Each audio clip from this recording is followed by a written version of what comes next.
This I would debate 1,000,000% because this is easy to look up. So the game on the same podcast said that Jimmy Iovine and 50 Cent paid him $1 million to stop saying G-Unot. G-Unot. G-Unot. This is something that if Game was here and said that to me, this is the problem with a lot of these podcasts is they don't look at this. They don't question what the artist is saying. And that's the problem. You got to question some of these artists when they say these things. Just to, put their feet to the fire, So the Game, okay, let's play the clip of the Game saying that, and then I'll break down what really is what. Hold on. Shit, hold on. I hate Instagram. All right. A lot of people don't know this. Like 50 and Jimmy Iovine, they gave me $1 million to stop saying G-Unot. They wrote me a check. They bought it. I had to trademark the G-Unot. And you remember when I was going around with the rat and doing all that shit? That shit killed G-Unit. You stopped seeing the candy cane tank tops and all that shit. All the whole G-Unit, Mark Echo, all this, the shoes, all that shit died. You know what I'm saying? That shit was a hot commodity at once. G-Unit clothing. Niggas was wearing the sweats, the headbands, the masks, everything. That shit died, bro. And then so they had to pay me. I should have asked for more, but the niggas gave me $1 million. But then I'm a hood nigga, so I'm like, $1 million just to stop saying this word? Yeah. With a check. That's they crazy. wrote the check and I stopped saying it. A lot of people don't know this. So here's the thing. This is something that's easy to look up. You can look up trademarks. You can look up who registered a trademark. You can look all this stuff up as public. It's a public information. So if Game goes on a platform, this is my problem with a lot of these interviews. They don't put these artists' feet to the fire. If you're going to come on my podcast, I will put your feet to the fire. If you say something, I will look it up, or I already know the information, and I'll, respond accordingly. I will not just sit there and laugh and, yeah, man. First, G-Unit as a brand, most hip-hop clothings don't last that long. Think about it. What hip-hop clothing that lasted 10, 20, 30, 40 years? Hell, 20 years. Not much. Rockefeller, Rock Nation, what's Rockaware? I mean, no disrespect to Rockaware. I don't see anybody wearing that. I haven't seen a person wear Rockaware in God knows how long. G-Unit clothing, obviously. FUBU, completely dead. What else? I can't think of much clothing right now. Anyways, I can't think of a lot of clothing off the top of my head. But there's been a lot of artists that have released clothing that hasn't lasted. Hip-hop clothing is never something that lasts. It's a fad for the most part. Nowadays, artists do create clothing and they do sell, but it's not like it's through their direct-to-consumer. Now you have the internet. Now you have social media, so it's easier to promote it. But most artists do not last in their clothing. So Game claiming they got killed at the time. Yeah, did he put some damage in G-Unit? Potentially, yeah. Maybe in America. But worldwide, G-Unit as a brand, right now, I've stood on this, and I've always will stand on this. If G-Unit got back together, not even including Game, just 50, Banks, Yayo, Buck, and decided to do a world tour, I'm talking stopping damn near everywhere, they would generate easily $50 million. Is that a flop? No. Because G-Unit as a brand worldwide is still, people love it. 50 just got like 4 shows. I don't even know where. They had to add, he did 2 shows in this area. I forgot what the area is. I wish I could remember it. But it's somewhere in Europe. He had 2 shows there. It sold out so quickly, he had to add 2 more shows. So now let's look up the trademarks. This is what Game said.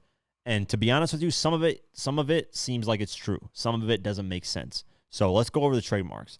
You can actually go on the United States Patent and Trademark Office, search up any trademark, any name, and you can see who filed for the trademark. You can see their legal name and see who filed for it. So let's go into it. All right. It's saying my search session has expired. So let me see. Sorry, I left this open. I left this tab open for a while, so. Okay. I just searched up G-Unot. There has been three trademarks for this. Now, when you trademark something, you have to clarify what class you're putting it into. Like, what is that name specifically being used for? Is it being used for CDs, entertainment? Is it being used for clothing? Is it being used for whatever the case may be? So there's only one trademark under the name G-Unot that was filed by J-Unot Taylor, which is the game. That's game's real name, J-Unot Taylor. It is filed under Case 25 or Class 25. Class 25, what is Class 25? Class 25 is clothing and apparel products. He never filed G-Unot as a trademark when it comes to the music side of things, meaning distributing albums, G-Unit, all this G-Unot under all that. He only filed for it as a clothing. So let's go over the filing date. Now, this is the earliest, so Game is right by saying he was the first one to file for the G-Unot trademark. Makes sense because he created it. He knew, hey, I create G-Unot. I'm going to file a trademark so 50 can't use it for clothing. Perfect. He wins in that argument. Makes sense. The filing date is July 9th, 2005. It is now, when you look up trademarks, you can see if they're alive or dead. If it's live, that means it's still in use. That trademark, you cannot use it. If it is dead, random person can go and file the trademark and take that trademark, and then you can't use it anymore. It went live July 9th. That was the filing date, July 9th, 2005. The abandonment date, it's a dead trademark. The abandonment date is January 9th, 2007. That's the abandonment date, meaning that's when it died out, the trademark. Now, there's two other trademarks. This one was filed by Curtis Jackson, which we all know is 50 Cent. He filed for G-Unot as a trademark on March 30th, 2007. Game abandoned it January 9th, 2007. That's roughly 2 months, a little over 2 months, almost 3 months. He filed for it March 30th, 2007. But here's the difference of what 50 did versus Game. And you can look all this up. 50 filed for clothing, just like Game did, because once Game abandoned it, 50 could then claim the trademark. He filed it for clothing.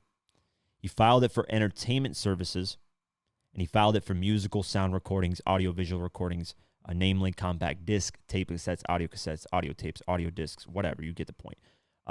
These are the cases that he filed it under. He filed under the classes he filed it under. He filed it under the 025, which is the same one Game did, 09, and then 041. So let's go over the 9. The 9 was computer and software products and electrical scientific products. The class of 41 is education and entertainment services. That's what 50 had as a filing. Then 50, years later, after original filing got abandoned, he did abandon it. He abandoned that filing on January 17, 2011, that G-Unot trademark filing. But then he filed the same thing to reignite it on October 19, 2010, and then it abandoned it again on August 19, 2013. So right now, G-Unot as a trademark is abandoned by 50 and Game. Anybody right now could file that trademark, take it, and they would own G-Unot as a trademark. Game couldn't use it, 50 couldn't use it, so on and so forth. So did the Game have the first initially filing? Yes, he did. Did Jimmy Iovine and 50 pay him $1 million to stop saying G-Unot? G-Unot, you can say G-Unot. Can you stamp that G-Unot logo on an album? No, he had no right to do that. 50 filed for that. Could he put it on clothing? Yes. Game had that right for roughly a year and a half because he filed it in June of 2015 and then abandoned it in January of 2007. Or not, June of 2005. Sorry, I said 2015. June of 2005 and then abandoned it on January 2007. 50 picked that up on March of 2007 and then abandoned it in 2011. So Game just owned the clothing part of it. Game did not own the musical side, the entertainment side, none of that. 50 owned that part of it. So somewhere it's muddy waters. Somewhere it's not making sense. Shaw Money XL responded to that post and commented on it saying it's cap. Even if let's just say hypothetically, right? Even if Game paid 50 $1 million, or not Game, but 50 and Jimmy Iovine paid Game $1 million to stop saying it. 50, based off what he said, Game had to pay $1 million to 50 to not have that G-Unit logo stamped on his albums because he was still stuck on the G-Unit contract. So when you really look at it, how many albums did Game release under Interscope? 3 more albums. You had Doctor's Advocate, you had the LAX files, or the LAX, or LAX, whatever, and then you had the Red album. Those were the 3 albums that were under Interscope Records. Those, I'm sure, because most artists, when they sign record label deals, they signed 4 album deals. You had the documentary, which is under G-Unit. You can see the logo. Makes sense. They were cool then. Album comes out. Doctor's Advocate, LAX, and the Red album. Those 3, according to 50, Game had to pay $1 million to not have the logo there. Do the math. Let's just say hypothetically, Jimmy Iovine and 50 paid Game $1 million to not ever say G-Unot. Okay, Game won $1 million. What did Game have to give Jimmy Iovine and 50? $3 million, because 3 more albums came out. And those 3 albums had to have the G-Unit logo removed, which cost $1 million. So Game is negative $2 million on this end. They're up $2 million. Regardless, So, yeah, it's hearsay, she say, this, that. Jimmy Iovine would probably be the only one that's not really biased in the situation, would probably reveal what's the truth. Yeah, Game, like I said, Game, I welcome you to come to the podcast. I welcome you to have a conversation with me. Clear things up, man. Do it with somebody that knows what he's talking about. Don't, no disrespect to those other podcasts, but you do a podcast with somebody that's actually well-researched in your career, knows what he's talking about, you'll have a better conversation, and we'll be able to clear the air a lot better rather than just one side this, one side that.